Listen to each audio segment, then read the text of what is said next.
주님께서 여러분과 함께 또한 사제의 영과 함께 마르코가 전한 거룩한 복음입니다. 주님 영광 받으소서. 그때 예수님께서 호숫가로 나가셨다. 군중이 모두 모여오자 예수님께서 그들을 가르치셨다. 그 뒤에 길을 지나시다가 세간에 앉아있는 알페의 아들 레이를 보시고 말씀하셨다. 나를 따라라. 그러자 레이는 일어나 그분을 따랐다. 예수님께서 그의 집에서 음식을 잡수시게 되었는데 많은 세리와 죄인도 예수님과 그분의 제자들과 차례를 함께하였다. 이런 이들이 예수님을 많이 따르고 있었기 때문이다. 바리사이파 율법학자들은 예수님께서 죄인과 세리들과 함께 음식을 잡수시는 것을 보고 그분의 제자들에게 말하였다. 저 사람은 어째서 세리와 죄인들과 함께 음식을 먹는 것이요? 예수님께서 이 말을 들으시고 그들에게 말씀하셨다. 건강한 이들에게는 의사가 필요하지 않으나 병든 이들에게는 필요하다. 나는 이인이 아니라 죄인을 부르러 왔다. 주님의 말씀입니다. 그리스도님 참여합니다.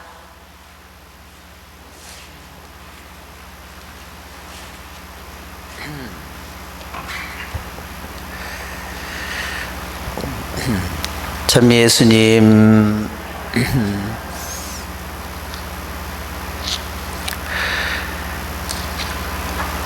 오늘 히브리서의 독서의 말씀은 우리가 잘 아는 그런 말씀입니다. 하느님의 말씀은 살아있고 힘이 있으며 어떤 쌍날 칼보다도 날카롭습니다.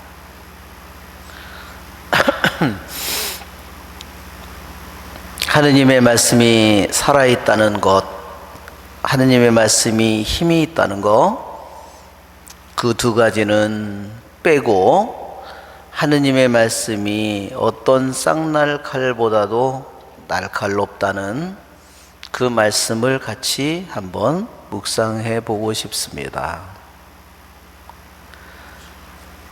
하느님의 말씀이 얼마나 날카로운지 사람 속을 꿰찔러 혼과 영을 가르고 관절과 골수를 갈라 마음의 생각과 속셈을 가려냅니다.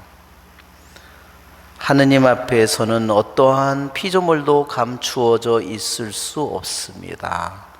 그분 눈에는 모든 것이 벌거숭이로 드러나 있습니다.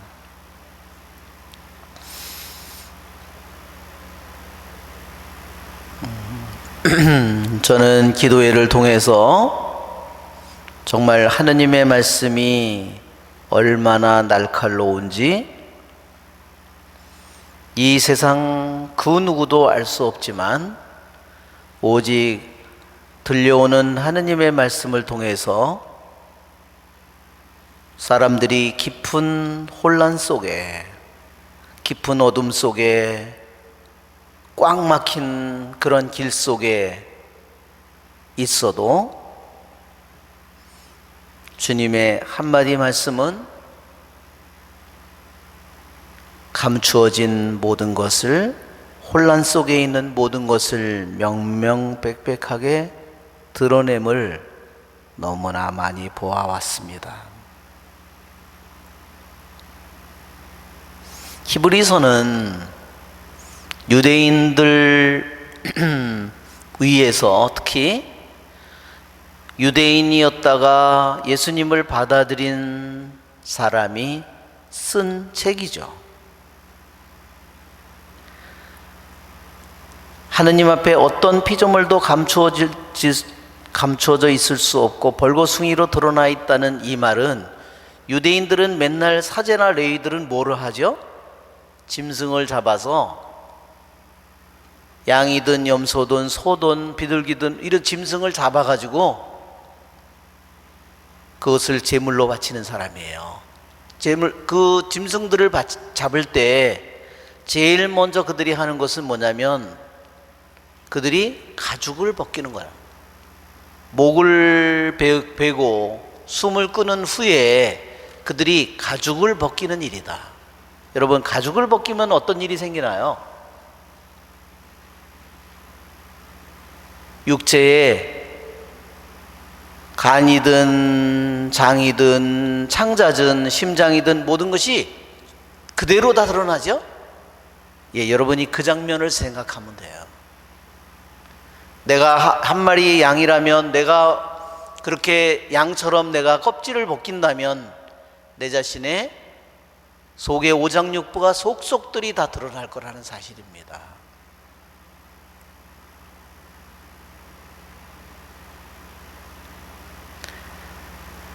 자, 쌍날콜보다 날카로운 하느님의 말씀은 첫째로 혼과 영을 가르고 관절과 골수를 가르고 마음의 생각과 속셈을 가려낸다고 했습니다. 여러분, 우리들의 몸을 보면 또한 뼈도 있고 골수도 있고 뼈 속에 있는 골수가 있죠? 또 뼈에 붙어 있는 뭐가 있죠? 힘줄이 있죠? 또한 뼈에 붙어서 뭐가 있어요? 근육이 있죠? 핏줄이 있죠? 예.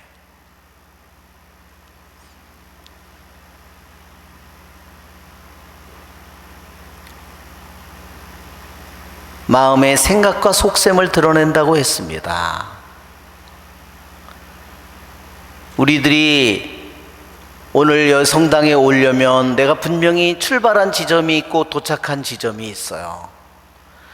내 마음속에 어떤 생각이 일어났으면 그 생각에 시발점이 있고 또한 종착점이 있다는 겁니다.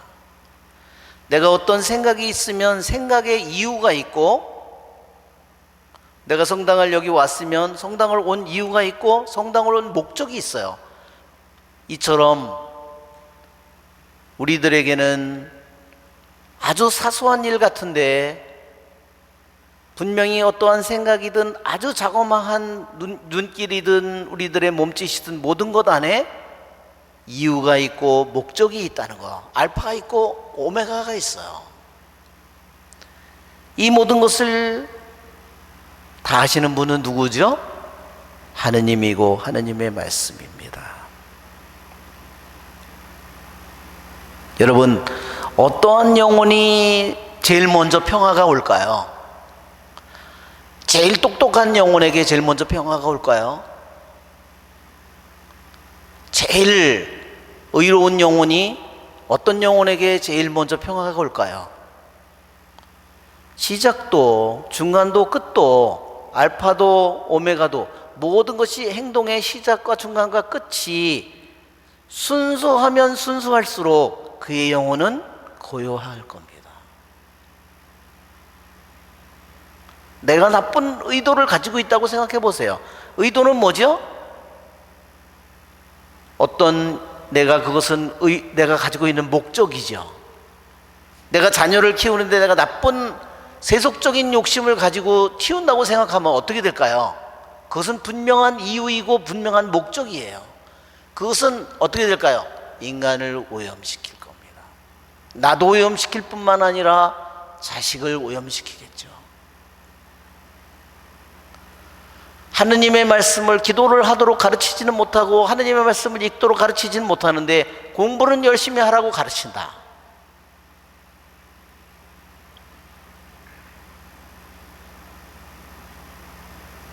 여러분, 우리들의 마음이, 우리들의 생각이, 우리들의 행동이 얼마나 더 명명백백하게 더 순수해지고 깨끗해져야 하는지를 우리는 명심해야 됩니다. 이 세상에 성공에 목맨 수많은 불쌍한 영혼들을, 그의 영혼은 점점 더 자기 영혼을 더럽혀지는 길로 끊임없이 나아가고 있는데 그것을 깨닫지 못한 겁니다. 언젠가는 하느님의 말씀 앞에, 하느님의 빛 앞에, 하느님의 칼날 앞에 모든 것이 낱낱이 드러날 텐데 자기의 인생을 엉뚱한 길로 걸어가는 것입니다. 여러분, 우리는 주님께서 말씀하신 것처럼 마음이 깨끗한 사람은 행복하다, 마음이 순수한 사람은 행복하다고 말씀하셨어요. 순수한 마음을 갖지 못한 사람은 하느님과 하나 될 수 없습니다. 주님께서는 혼과 영을 가른다고 했습니다. 혼은 뭐고 영은 뭘까? 우리는 요즘에 영혼이라고 그냥 한마디로 이렇게 얘기하죠. 그러나 성경의 고린토전서 2장의 말씀을 보세요. 뭐라고 돼 있냐? 그 사람 안에 있는 생각이 아니고서야, 그 사람에 있는 영이 아니고서야 어떻게 그 사람의 생각을 알 수 있겠습니까? 생각은 혼입니다. 혼을 아는 것은 영이라는 뜻입니다. 혼에 더 상위에 있는 것이, 더 깊은 존재가 영이에요. 차원에 있는 것이. 우리에게는 영혼육이 있다고 고린도전서 5장 23절에 있습니다. 교보들은 이렇게 얘기했어요. 탈출기 15장에 주님은 파라오의 기마와 기병을 바다에 쳐넣으셨네. 아시죠? 생각나죠? 기마와 기병. 한번 보세요. 배너에 나오는 마차를 그를 몰고 가는 사람, 기병이 있죠? 그러면 기병이 고삐를 쥐고 있는 그 말이 있죠? 그리고 그 밑에가 뭐가 있나요? 마차가 있죠. 마차는 뭐냐? 마차는 우리들의 육신입니다. 말은 뭘까요? 말은 혼입니다. 기병은 뭘까요? 기병은 바로 우리들의 영입니다. 나라고 하는 마차에 나라고 하는 이 영혼육에 내가 기병이고 내 안에 말이 있고 마차가 있어요. 마차는 뭐죠? 내 육신이 마차입니다. 잘못된 나의 육신을 잘못 쓸 때는 바다에 쳐넣어지는 기마와 기병이 될 수 있지만, 엘리야의 경우를 생각해 보십시오. 열왕기 하권의 2장에 엘리야는 어떻죠? 불말과, 그렇죠? 불마차가 타고서 나타나서 엘리야를 태우고 올라갑니다. 엘리야가 기병이겠죠? 불말이 있죠? 불마차가 있어요. 여러분, 얼마나 정반대의 삶을 살아가면, 엘리야는 불말과 불마차를 타고 하늘로 올라가지만 이 세상에, 파라오는 이 세상의 지배자죠? 대단한 것처럼 보이지만 어디로 처박혀요? 깊은 바닷속에 처박힙니다. 우리의 좋으신 주님을 찬미합시다.